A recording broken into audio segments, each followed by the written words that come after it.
There it is. You asked for it. Splyce deliver ender. It is the Thresh for Norskeren. Yep, I like this a whole lot coming through from Splyce. Has the ability to proc those plasma stacks relatively easily. Also with the Lantern, very good lane gank setup too for a champion like Xerxe, like the Gragas coming through from Xerxe into the bottom lane. And a lot of games, Splyce love to play around this 2 versus 2 in the bottom lane with initiation tools. We've seen stuff like the Veigar cage next to the Thresh in the past, and while Kaisa won't have that same CC, the Thresh always opens up those gank routes. I wonder if Splyce is going to ban out Morgana.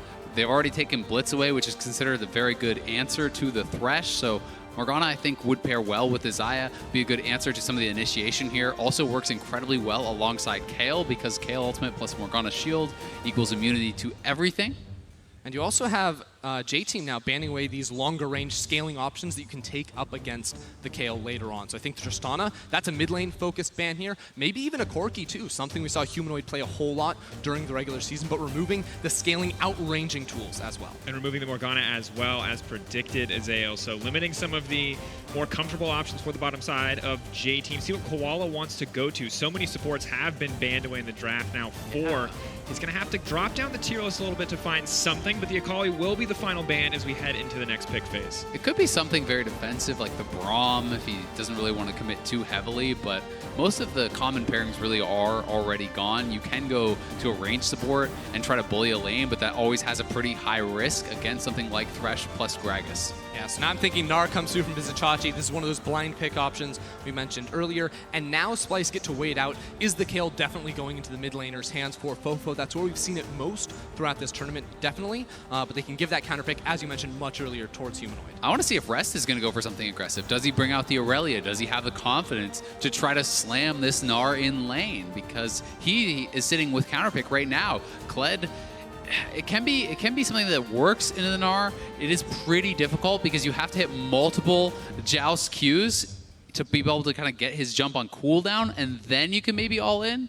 So you have to play it really, really aggressively, and we'll see if it works out. I mean, the potential for the double flex is there, even if it feels unlikely. If Gnar just wants to farm it on the top side, Kayle could look to match, so potentially locking that in as they feel they can put it in both positions, but the Alistar will be the final pick into the Thresh Kaisa lane. I think it's going to be Kayle mid almost for sure. It can be pretty difficult playing Kayle in the long lane, especially in the early levels with ganking options like Gragas around there. So giving Kayle the defensive ability to kind of sit back, and this is one of Humanoid's champions that he's really well known for. And you talk about late game scaling insurance, the Cassiopeia is definitely going to be there. And against all these targets that are going to be stacking a ton of HP, stuff like the Twin Fangs, Liandry's Torment alongside it is going to give you the ability to cut through the front line. That 2v2 pair of Cassio and Kaisa will be absolutely devastating later on in the match. I also think it's an incredible disengage or counter-engage type tool. When you have the Kled ultimate flying in, everyone running through, you have the Norskeren box coming out from the Thresh, you have the Miasma to be able to actually slow down and block a lot of these people who are trying to dash in on top of you, the ultimate Gragas to split people up. So a lot of tools here for Splyce to absorb and then counter engage. And to also just punish inside the laning phase. Kayle needs time to scale up. You're going to get punished every single time you walk into last hit in this laning phase. So both sides have good teamfight tools. I personally think Splyce have so many good options in disengage, engage. They've got it all. Both teams building pretty fantastic comps. Splyce finally getting something that they should.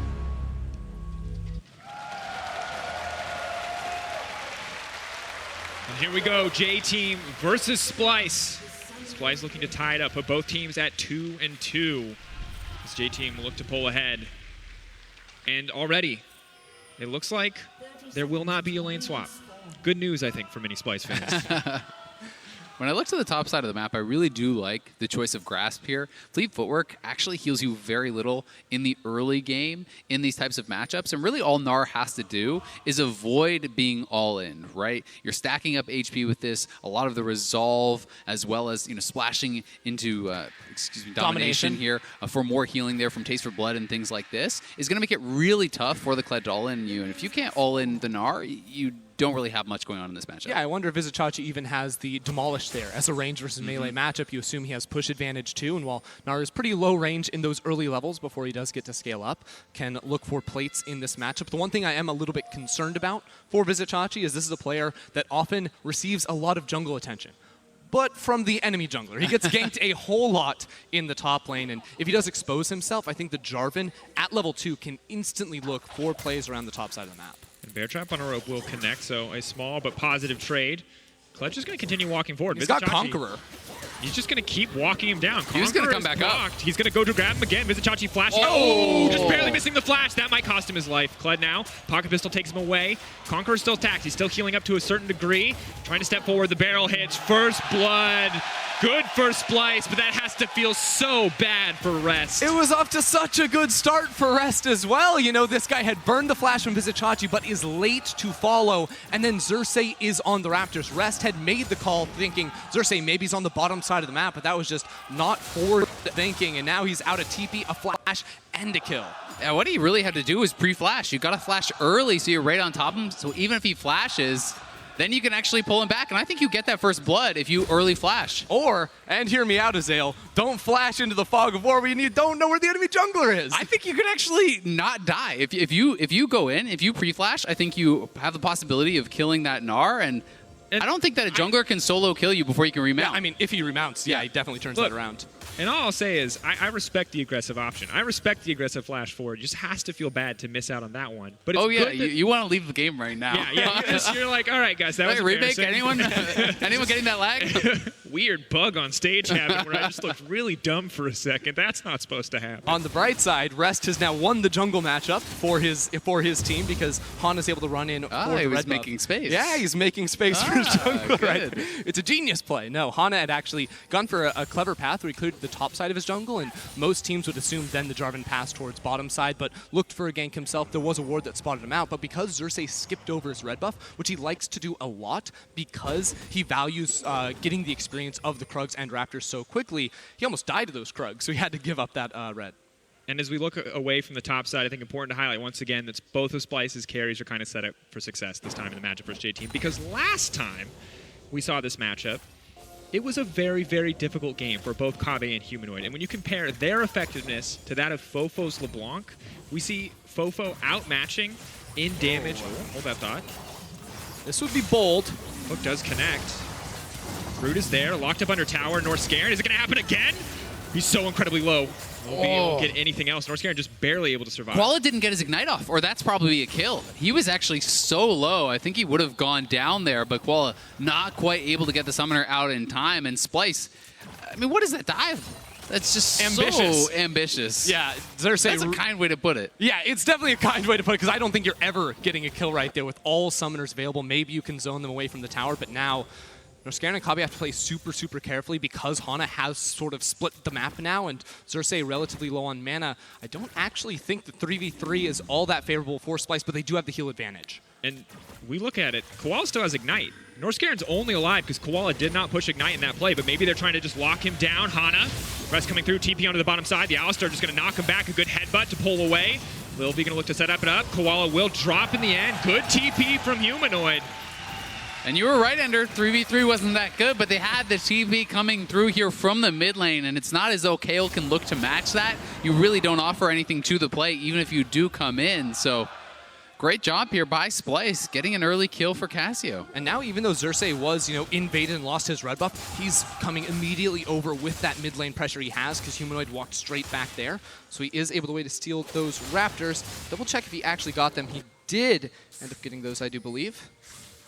Now checking in, Humanoid happy to have that tier early on. You can see FoFo taking a more defensive path. Yeah, so he did just leave one of those Raptors. That's why I looked that way on the map. Now here, Norskeren actually holds his hook for such a long time, so it ends up missing on towards Hana, so they can't get that initial kill. But Koala, who didn't have a flash, has to use the headbutt there to proc the aftershock and try to stay alive, but there's no real way you can escape from a Cassiopeia at that point in the game once Humanoid lands the Q, because with all that movement speed, he's just going to run you down. And it was just a well-orchestrated play there from Splyce, knowing they had the teleport, having the deep ward, being able to bait in this play, and Koala no flash is going to get punished for it, but in the meantime, FoFo had been farming it out. He is actually going Merc Treads here, trying to deal with some of the CC, and you can see some of the struggles that Humanoid really has been having.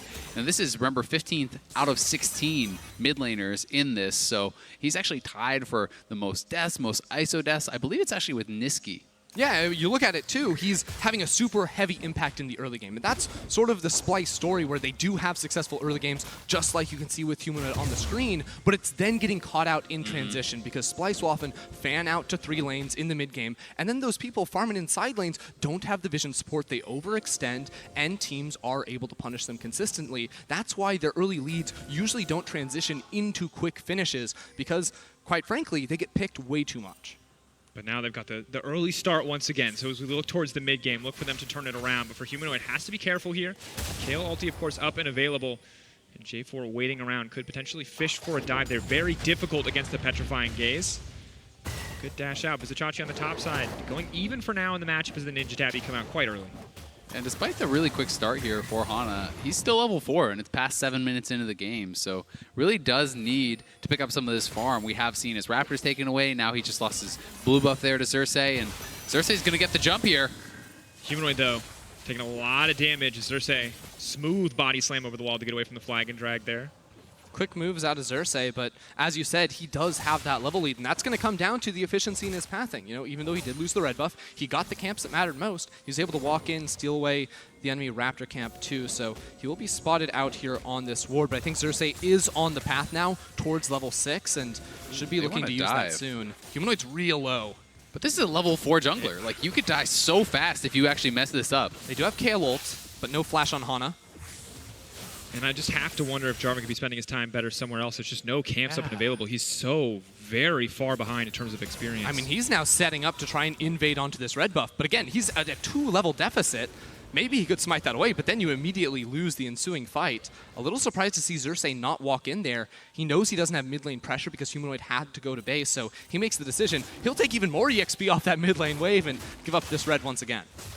And honestly, just very fortunate for Hana that he is able to take away this red buff, that he is able to grab this buff, get to level 5, still woefully behind the Gragas. Both these champions need that level 6 to be at maximum efficiency. Yeah, he just hit 5. Xerxe is sitting at about 6.5, you know, 6 2/3 or so. So certainly quite a bit ahead already. And he has his flash available. His Predator is going to be coming up here pretty shortly. He has the ultimate, so he has all of his playmaking tools to really try to go and make something happen on the map. Yeah, Xerxe's got an 800 gold lead at the moment too. One thing he likes to do is go for very early bases and then stay on the map until he can actually finish off his first jungle item. Not necessarily looking for the ganks, but looking for that big spike. Now he will be resetting while Hana does have the ability to play a little bit more aggressive. And this is one of the weaknesses with how Xerxe does path, is that oftentimes on these later Scuttle Crab spawns, he doesn't have the itemization to actually go and contest. But there you see it now, the Runic Echoes, this is when he looks to fight. Looking towards the mid lane now with Norskeren being the first support off the reset. They time these recalls together so they can try to make a play. Whether that's a kill or just vision remains to be seen. For now, Humanoid has pressure in the mid lane. Norskeren will be spotted out, but the Gragas still remains an unknown factor. Ping's coming in, so looks like he will be able to play a bit more aggressively from FoFo. He knows exactly where the enemies are. Has to still be careful, though. Past the level 6 point, so he is ranged now, but can't really afford to approach the Cassio too aggressively with the Thresh kind of waiting in the darkness here, looking to go for a play. Ulti. Humanoid continues to push forward, and FoFo very patient on the Kayle ult there. Even though they did spot the jungler, they've cleared out so much of this vision now, it's pretty difficult to actually face check into the Thresh, into the Cassio, so Splyce will just take this dragon, and J-Team really have no ability to even try to actually contest it. I mean, this is where Splyce are completely in their element. When it's these set plays around the 10-minute mark, they decided, look, we had the resets, we timed them together so Xerxe and Norskeren could be back on the map first. That meant J-Team's jungler support bot lane, they were late to return back onto the map. So as this red side team does very easy time walking into that bot side river, they can quickly pick up that Drake and now have all the vision control too to deny plays around that bottom side of the map. And the gold tells such a clear story at this stage of the game, how comfortably Splyce are in the lead. It's not massive leads across the map, but it is leads across the map. And for Splyce, the one game that they've won so far in this group has looked a lot like this game. Very controlled, very steady. That might change, though. Humanoid moving in. Jarvan, careful, trying to fish forth. They will get the Cassio out. Xerxe's still going to go, but no. A beautiful stopwatch to deny it there. The barrel, not quite enough. A sliver of health ticking down for FoFo. Humanoid used the Q a split second too early there, so the poison not there to finish off FoFo. But they do get the stopwatch to get the ultimate. A lot of major cooldowns burned there by FoFo to survive. And the fallout from this play could be that top lane or bottom lane have to sacrifice a wave. You can see right now Koala pushing for a reset because they don't know where the duo of Splyce is going. Both side lanes have to be very, very careful, and Humanoid can teleport in towards this topside play. Xerxe zooming up to the top side of the map. The ward comes down. You'll spot the Gragas out, but that is one very fast fat man running in. Are they going to fish for the play? The kled all going to try to use to escape, but you walk right into Xerxe, and Humanoid's here too. A second clutch TP from Humanoid, and it looks like that's just going to be it for Rest. That's just a great teleport and a nice setup again here from Splyce. Being able to use this Cassio for early proactive plays is not something you often can do. Now the question is, can J-Team stop They this? They're going on! A lot of damage. They're just trying to knock Humanoid out the flash out to safety, but it will not be enough. That is the shutdown. Koala going to grab it. A little bit awkward, but happy to have the kill. I remember this exact same play happening to Splyce in the regular season, where they go top lane after the 10-minute mark, they get the kill, and then they walk into the river, but they don't respect the possibility for the enemy team to be there. They jump on Humanoid and get that kill. And because Splyce's dual lane had gone for the reset and not pathed up into the top side, well, Norskeren and Kobbe aren't there to help in this situation. So the initial play is fantastic from Splyce, but they aren't aware of all those moving pieces and they get punished for it. Yeah, so if this is one more time, honestly, no way out for kled. At that point, it's just too well set up. Xerxe comes in, he's corralling him, he's standing there, he drops the ward immediately for the Cassio TP. But this is that overextension that you're talking about, not tracking the resets from the opposing team. Humanoid walking forward, trying to get some vision, but not understanding that they could have already been there. And they just pile in on him, getting the shutdown and denying the Rift Herald from being taken. And this is where the snowball, gets slowed down a little bit because, they had a big gold lead, all their lanes winning out in CS, they get the early kills, but because they can't find that Herald, especially before the 14-minute mark, now they don't get the extra money off of plates. Now their plays are going to be stunted a little bit, and they have to wait maybe for another teleport from Humanoid before they can really get it going again. It's definitely not the best, but Vizicsacsi still quite ahead, very comfortable in this matchup. Really ever since level 1, when Rest kind of had that failed level 1, wasn't able to get the flash follow, he has just been put on the back foot. And this is a matchup where you are forever on the back foot unless you can all in. And his kind of time to do that has passed. So now Rest is going to be less efficient in the side lanes. And honestly, kled, who's behind, is not very good in teamfights either. You can initiate, but you can't do a whole lot more after that. You can try to waste time, but realistically, Splyce have such good turn. We talked about it in the draft, the Cassiopeia and Kaisa. As a backline, it's always going to be super, super potent. Now Splyce, they are going back towards the Rift Herald. No marksmen, no bot laners can actually show up into this fight, and it's just going to be a free objective. Easy for Splyce to take. They've got the pressure in the mid lane and the pressure on the top side. They can move into that one uncontested. J-Team, though, not going to let it go down without getting something else. They are now set up on the bottom side of the map. You can see that Kobbe does have to back off here, but it's all plates on the top side for Vizicsacsi. He can push in all solo as the Herald drops, and that's everything top side going in the favor of Splyce. Yep, nice demolish proc there from Chachi. Now, J-Team have completely given up on the top side map. Look at all the vision control down bottom side. Control wards all the way down the river too, just to be able to trade for this tower down bottom side. But I really like the response here from Splyce to drop the Herald down mid lane when no one is here to defend. They can break this tower open while J-Team are caught putting pressure down bottom side. This is going to be huge. Breaking mid so incredibly crucial. The Lantern comes out, but it's not going to stop the kled. He is unstoppable. He does manage to get onto the Cassio, but dashes immediately to safety, anticipating the petrifying gaze. And that's just not going to result in much of anything. Stops the tower from dropping, though. Crucial for Rest to stop that play. It's a little bit of zoning, but it's not like there was any follow-up even possible, right? The rest of the squad is on the other side. His AD is still in the bottom lane. Even if he got straight on top of Humanoid, I don't think they really have the ability to take him down there. It just feels like trying to buy space for the mid lane tower, making sure that it will not drop, because we know how much easier it's going to be for Splyce to play this game out once they do manage to break that mid lane open. And J-Team would rather trade the Drake by losing the ultimate on Rest. They're not really looking to contest on that objective. They're much more willing to lose the Ocean Drake than they are that outer mid lane tower because of all its importance. And at this stage of the game, it's going to get a little bit harder for J-Team. We've seen that one clever pick punishing Humanoid. Maybe need to fish for a few more here. Because as you mentioned, while the gold isn't too far apart, the game does get harder as we move later on.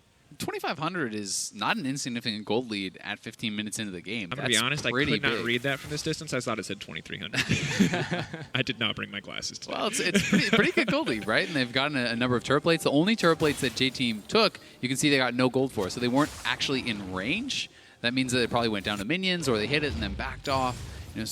Weren't really able to collect any of that, so didn't get anything from it. Here we go. And Xerxe, of course, building ever closer towards the Zhonya's. It's going to allow him to make very aggressive plays. And you can see both supports focusing around this mid lane. A lot of all-in potential with the Thresh Cassio as well as the Kayle Alistar on the opposite side. One thing we always have to consider when we look forward in towards these team fights is that Splyce, they don't necessarily have to hard force with their spells that do engage. You have the Gragas barrel, you have hooks. You don't necessarily have to throw your body into the fight where you can't disengage. Whereas J-Team, they absolutely must. Yes, they have tanky tools, but a Jarvan, once he's in the fight, he is in the fight. Same goes for Alistar, same for kled. So when they are playing at a deficit, J-Team must be absolutely sure of these fights they take. They know they must have a numbers advantage or, be able to find that perfect flank. Otherwise, you're going to be jumping into a whole lot of stats that you just can't make up for in the gold. And then it feels like it's all eyes on FoFo, which for J-Team I think is no strange place to be, but the Kayle Ultimate is going to be crucial for a lot of these champions who want to go in, even win at a deficit, and can be, alongside the Xayah, a massive source of damage if they play out the team fights correctly. If you can get the kled ulting in on top of Kobbe or Humanoid with the Kayle ult, that becomes pretty disruptive, right? You have this squishy champion on top of you dealing damage, and AP Kayle Ultimate does a lot of damage as you get later into the game. You pick up more and more AP. It can get up to 300, 400, 500 damage and does become pretty significant when you're looking for that 100-0 type potential. I actually think that because of the Kayle on J-Team's side, this is one of the games where when you're playing Gragas, you're not actually using the barrel to engage, but rather disengage. Now TP behind. Here comes the TP. Kobbe not going to be able to walk back to the Lantern, but the kled will not find an ult. Xerxe caught in the middle of the entire team. He's going to grab it there perfectly right as it's about to time out, but now they have to flash, they have to retreat, but they're locked up in the Cataclysm. FoFo going to be allowed to free fire the feathers. They're going to be pulled back, and Norskeren going to go down. Still has the cooldown. Can still pull them back. The knockup is there. Vizicsacsi slowly but surely moving towards the Gnar, but he might not have time. Damage is coming in. He's got Mega!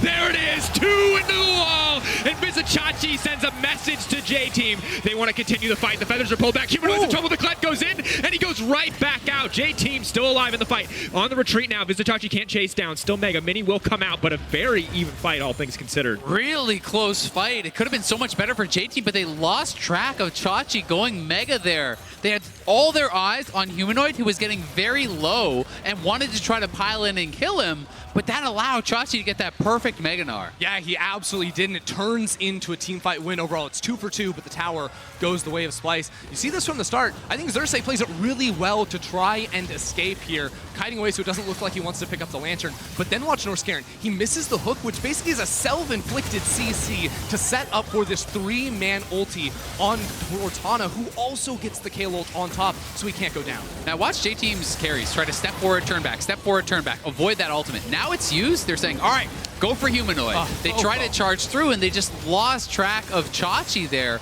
As soon as the Cassio ult was out, they thought the fight was theirs. I mean, FoFo is frontlining on a Kayle who used his ultimate on the tank Jarvan to get in towards that start of the fight, so could have definitely been a big win for them. Now J-Team still down in gold overall. We mentioned the tower went the way of Splyce there, so I do like the idea there from J-Team. We talked about how they had to be absolutely sure about the fights that they do initiate. That was definitely one that was in their favor, but they have to still be very, very vigilant of the items coming through, especially now that Humanoid has that Riley's Crystal Scepter. It becomes even more difficult to turn and run away from a bad fight that you take. Especially with Phase Rush, right? You're able to kite back, you're able to chase forward and try to secure a lot of these kills, but we do need to see Norskeren being on point because that fight also could have been even more in the favor of Splyce had they played that a little bit better. But here comes the engage again. That's the tower defense ulti. We've seen this before from Rest.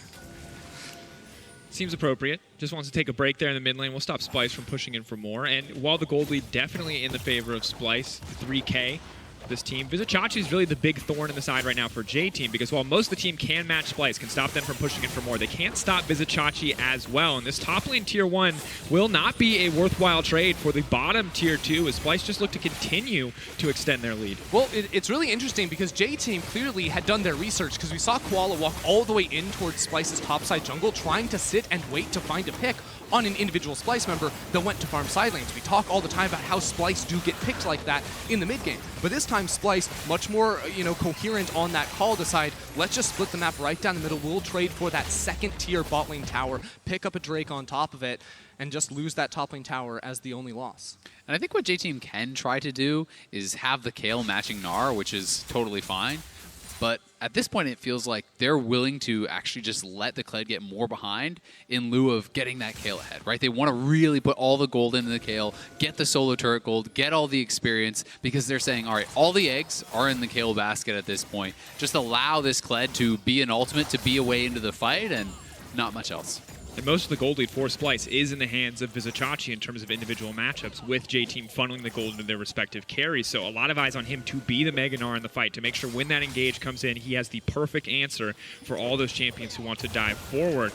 Hana, though, has to be careful. The hook will not connect. Splyce now just taking control of this river, taking control of the area around the pit. They have a Mountain Drake, they have a Cassio, they have a Kaisa. Very easy for them to threaten the Baron with this composition. Yeah, Splyce just waiting for their flashes to come back up for the big Gragas. Ult goes out, but it's not going the right way. The Kled is going to get hooked. Good body block coming in from Rest.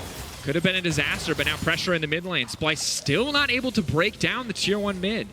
Splyce really throwing a lot in there to catch out Lilv, are able to burn his ultimate. Now that he doesn't have the flash, it becomes very risky for him to position forward on the map. Now, one thing that our European Cassiopeias like to do is go side lanes. We've seen it from Nemesis, now Humanoid too, because Cassio wins basically every single 1-versus-1 matchup, especially the more items you get on this pick. She just drains down single targets. So something that J-Team need to look out for is that side lane matchup, because even FoFo with some items I think is going to struggle. So they need to either isolate that matchup and be able to find a pick with Hana or Koala, or just keep dodging it around and only pick up the minions as they crash into tower. And vision control will be so important for Splyce to ensure that it is a 1v1. Because if you push up too far in that side lane and all of a sudden Kled is coming through with an Alistar and multiple members, then you really can get knocked down.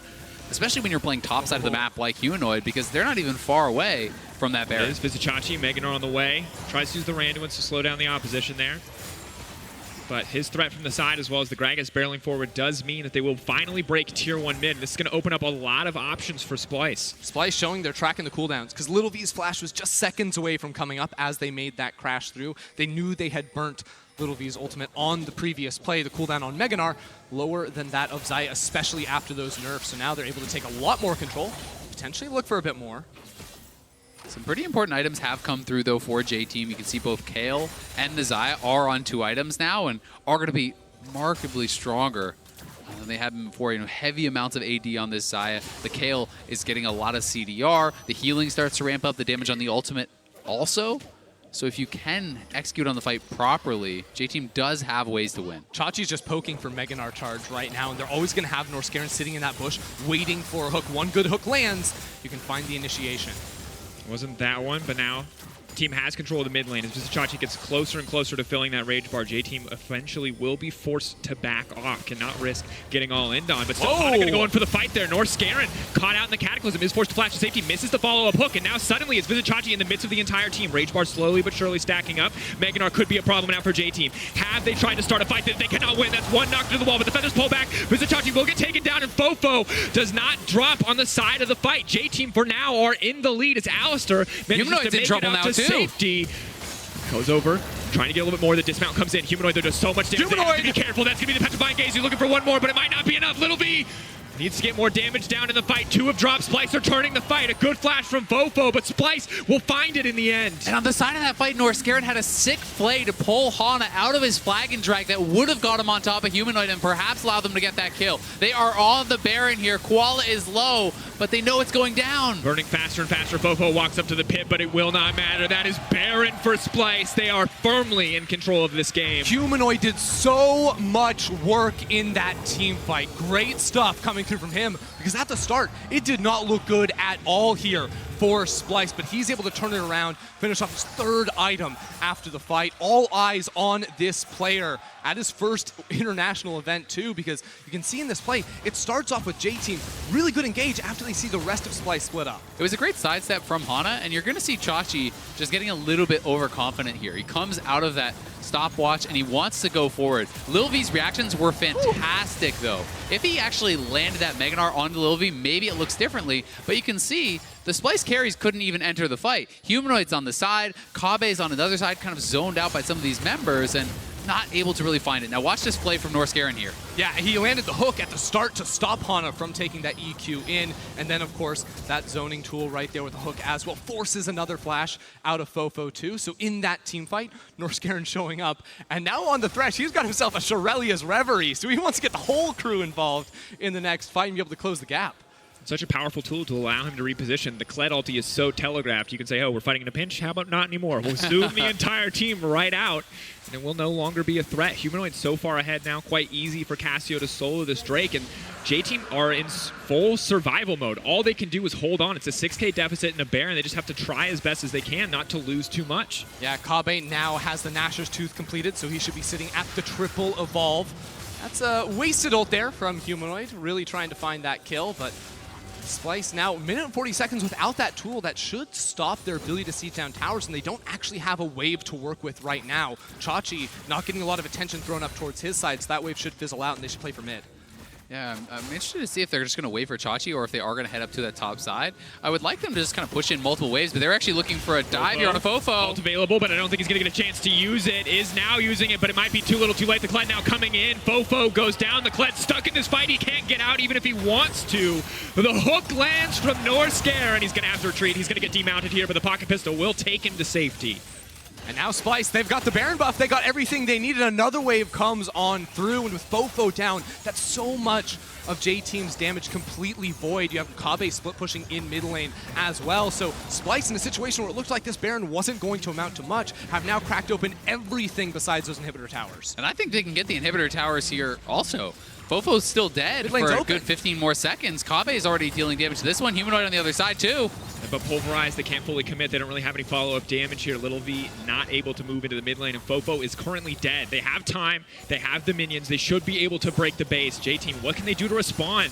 Just forced off of this tower. There's so much damage that they can't leap face first into a Cassio.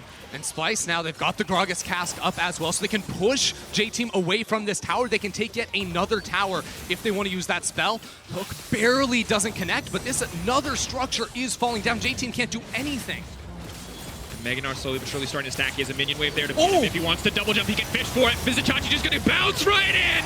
Lands it on two. And Splyce now trying to clean up the fight, desperate to get something back. But both the carries know. One going down. FoFo is dead. It's all eyes on Lilv. But it's just not going to be enough. Xayah, the pull through the feathers. He cannot do it in the end. A heartbreaker for Lilv and a triple kill for Humanoid. A great initiation from Xerxe and even better Gnar from Vizicsacsi, jumping straight into the base and getting another one for Splyce. A dominant finish to the game from Splyce. From start to finish, it was a clean game, a few trades back and forth, but Splyce will tie themselves up with J-Team 2-2, and Splyce are looking to get out of this group. And on the elimination day, when it really matters most, Splyce turned in their best game of the tournament, looking dominant here over J-Team, who is considered by many to be one of the favorites to get out of this group. Especially after Splyce's loss to them too. Splyce came in, didn't try any one of those level 1 shenanigans. They put Humanoid and Kobbe on the big carries. They got the comfort for Vizicsacsi in the top lane. This was a tried and true Splyce draft. They played it how they needed to. They didn't fall into those mid-game problems that we've seen from them in the past, and they closed it out with very clean team fighting. And critically, Humanoid had a big game for Splyce, and we all were saying if he can step up in week 2, Splyce can get out of this group. Splyce can look so much better. But I've also got to say, looking over at the other side for J-Team, I hated the Gnar pick. Or rather, I hated the kled pick into the Gnar. It just never was able to get anything done. And if you're not going to be able to play to that side of the map, if you're not going to play aggressively, the pick does nothing really for you. Gave them some engage, but it stopped them from taking mid once or twice with ultimates, but really a heartbreaker for J-Team when they could have been 3-1. They could have been tied up with FPX, and